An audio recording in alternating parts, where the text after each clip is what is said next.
머리가 굳었다. 암기력이 예전 같지 않다. 단어를 10개 외우면 돌아서면 까먹는다. 문장을 외워도 한 며칠만 지나면 생각이 안 나는데 이렇게 얘기하는데, 그러면 20대, 30대 그런 분들은 단어 외우면 뭐 열흘이 지나면 다 기억납니까? 안 그렇더라고요. 하기 때문에 중년들은 외국어 학습에 가장 좋은 연령대가 아닌가, 저는 그런 생각합니다. 안녕하세요. 지식인사이드 구독자 여러분, 반갑습니다. 저는 김재우라고 합니다. 만나 뵙게 돼서 무척 반갑고요. 오늘 제가 가지고 있는 영어 공부에 대한 여러 가지 생각을 진솔하고 솔직하게 여러분과 공유해 보도록 하겠습니다.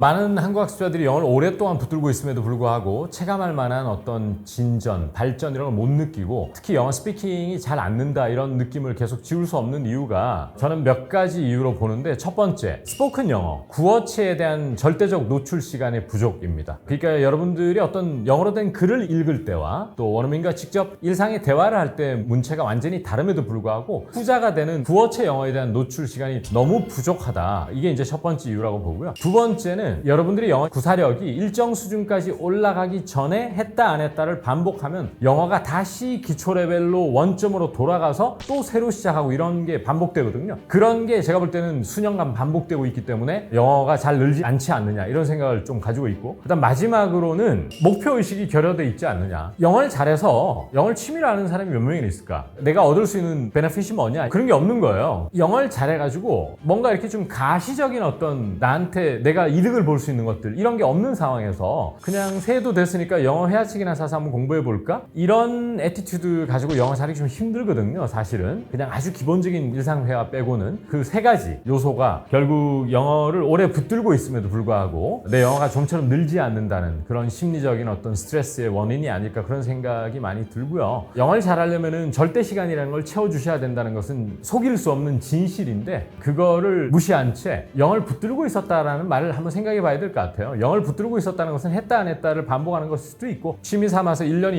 12달이라면 한두 달 했다가 또 치워버리고 내년에 또 하고, 이게 반복됐는데 나 5년 6년 정도 영어 공부했다 이렇게 말하는 것은 사실은 어폐가 있는 말이거든요. 제가 이런 생각을 한 적은 있습니다. 예를 들어 중년이 몇 살부터 몇 살까지를 중년이라 하는지 사실 잘 모르겠는데요. 머리가 굳었다. 암기력이 예전 같지 않다. 단어를 10개 외우면 돌아서면 까먹는다. 문장을 외워도 한 며칠만 지나면 생각이 안 나는데 이렇게 얘기하는데, 그러면 제가 되물어 볼게요. 소위 말해서 20대, 30대 그런 분들은 단어 외우면 뭐 열흘이 지나면 다 기억납니까? 안 그렇더라고요. 저도 학생들 모시고 여러 연령대 모시고 수업 진행해 왔거든요. 전혀 그렇지 않아요. 이런 말씀 한번 드려볼게요. 영어를 공부한다는 것은 단순한 단어 공부를 할 수도 있는 거고요. 또 어떤 문장을 그냥 암기하는 것도 있지만, 영어로 된 글을 읽는 경우도 있고요. 또 넷플릭스의 그 미드를 보는 경우도 있고, 또 영어로 된 동화책을 보는 경우도 있잖아요. 그럼 특히나 여러분 그 스토리 중심의 공부 있지 않습니까? 이야기를 통해서 영어를 학습하는, 그것이 뭐 드라마가 됐건 영어 동화가 됐건 그런 거 공부할 때는 적어도 제가 10여 년 동안 관찰해 본 분들은 중년들의 이야기에 대한 공감 능력, 어떤 특정 표현에 대한 흡수력, 그리고 그것을 내재화한다 그래요. 얼마나 깊게 내 몸속에 담아두느냐, 그리고 필요할 때 적절하게 꺼내 쓸 수 있는 능력, 그걸 전문 용어로 come up with라고 그러는데, 그런 것들이 저는 그냥 솔직하게 아무런 편견 없이 중년의 어떤 외국어 학습 능력이 조금 더 뛰어나지 않느냐, 이런 생각을 더 많이 하거든요. 왜냐하면 나이가 조금씩 들면요, 루틴에 대한 지겨움을 덜 느끼게 돼 있어요. 요즘 제 주변에 있는 20대, 30대 친구들 보면 약속이 되게 많아. 저녁마다 뭐 친구를 만나고 또 주말에는 뭘 해야 되고, 이래서 반복적으로 어떤 학습, 그게 비단 영어가 아니더라도 그걸 하는 거를 지속적으로 하는 사람이 훨씬 적고요. 중년분들은 굉장히 안정적으로 영어 공부를 하더라고요. 주말에도 뭐 특별한 일이 없다거나, 뭐 어찌 보면은 난 특별한 일이 많은데 골프도 쳐야 되고 등산도 가고 친척들도 뭐 이렇게 경조사도 챙겨야 되고 그런 분도 있겠죠. 하지만 루틴에 대한 지겨움, 그런 것을 잘 견디고, 견딘다는 생각도 안 해요. 그냥 나의 어떤 삶의 일부라고 생각하고 잘 받아들이고 하기 때문에 중년들은 외국어 학습에 가장 좋은 연령대가 아닌가, 저는 그런 생각합니다.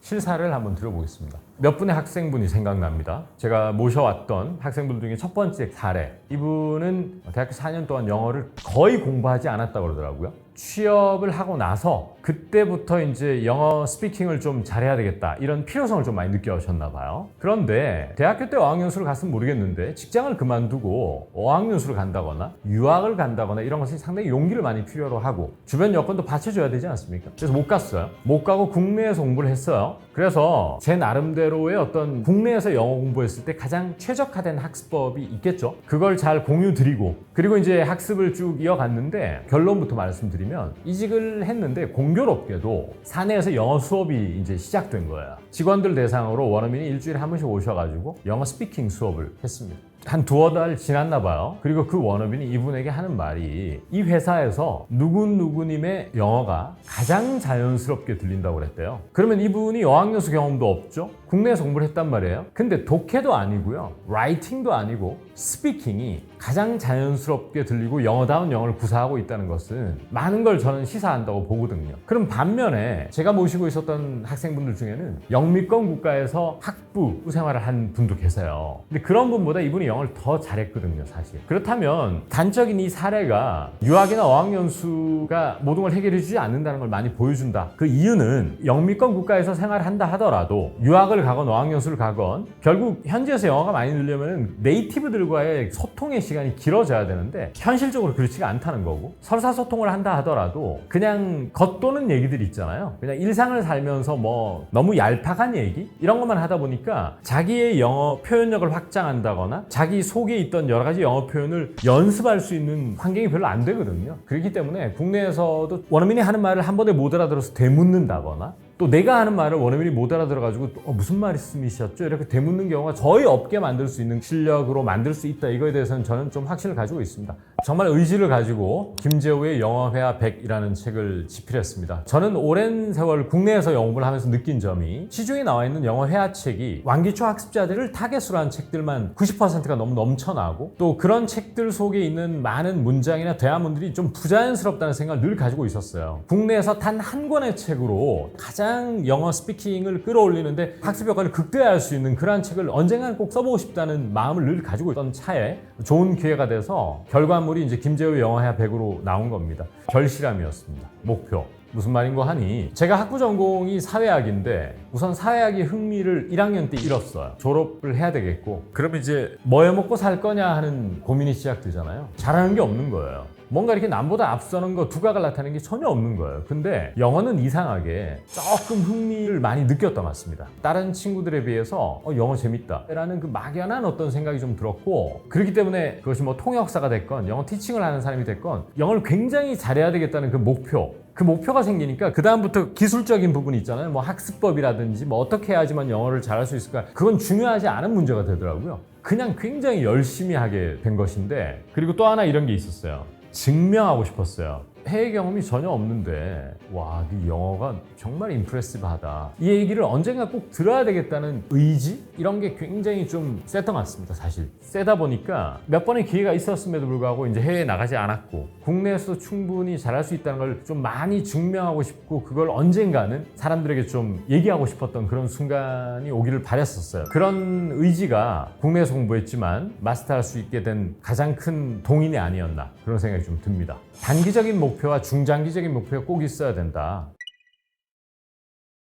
저는 개인적으로 영어로 된 글을 잘 읽는 것보다는 영어로 말을 잘하고 싶은 사람이 되고 싶었어요. 제가 영어 교재를 고르는 기준 중에 가장 큰 거는 부어체 영어를 가장 잘 실현한, 많이 담고 있는 교재들, 또 책, 그런 것들을 늘 중심에 두고 교재를 고르고 공부를 이어갔던 것 같습니다. 그래서 이제 제가 영어 스피킹을 잘하기 위해서 가장 많이 눈이 갔던 것이 이제 미국 초등학생이라든지 중학생들이 읽는 동화들, 이런 것에 이제 가장 관심이 많이 갔고, 처음에는 물론 저도 좀 유치하지 않을까라는 우려가 있었지만 좋은 책을 골라서 많은 원어민들에게 이 동화에 들어있는 표현들이 좀 너무 유아틱하지 않느냐, 또 어른들이 쓰기에는 너무 좀 유치하지 않느냐, 이런 것을 많이 확인하고 전혀 그렇지 않다, 성인이 써도 아주 좋은 표현들이 많고 문장이 많고, 이렇다면 정말 과감하게 선택해서 아낌없이 읽고 공부했던 것 같습니다. 제가 이 책이 좋다 뭐 이런 얘기 하는 것보다 지금 이미 독자분들이 이제 얘기해주는 말들이 많은데요. 우선 너무 실제 쓰지 않는데 공부를 위해서 인위적으로 만들어 놓은 자기적인 대화문들, 문장들, 그런 것들을 철저하게 지향하고 싶었고, 또 내일 당장 샌디에이고 가서 쓸 수 있는 그런 표현, 가장 자연스러운 표현들을 다 담아놓은 책이라고 저는 자부하고 있고, 순수 국내파 선생님이 쓴 책이기 때문에 혹시라도 좀 좀 한국적인 표현은 있지 않을까 하는 염려도 되는 게 사실이다, 이런 말씀하셨는데, 저는 이 작업을 하면서 이 책에 들어있는 문장을 가장 자연스러운 문장을 만들기 위해서 많은 원어민들과 공동 작업을 했어요. 그리고 한 문장을 100번도 더 쳐다봤던 것 같습니다. 단어는 쉽게, 문장은 원어민스럽게, 이게 이제 저의 모토인데 그런 것이 가장 잘 실현되어 있는 책이라고 보고요. 김재우 영어회화 100은 정말 우리나라 성인 영어의 하나의 획기적인 전환점을 만들자라는 그런 야심을 가지고 준비한 거라고 보시면 될 것 같고요. 사명감을 가지고 쓴 책이라고 이해해 주시면 좋을 것 같습니다.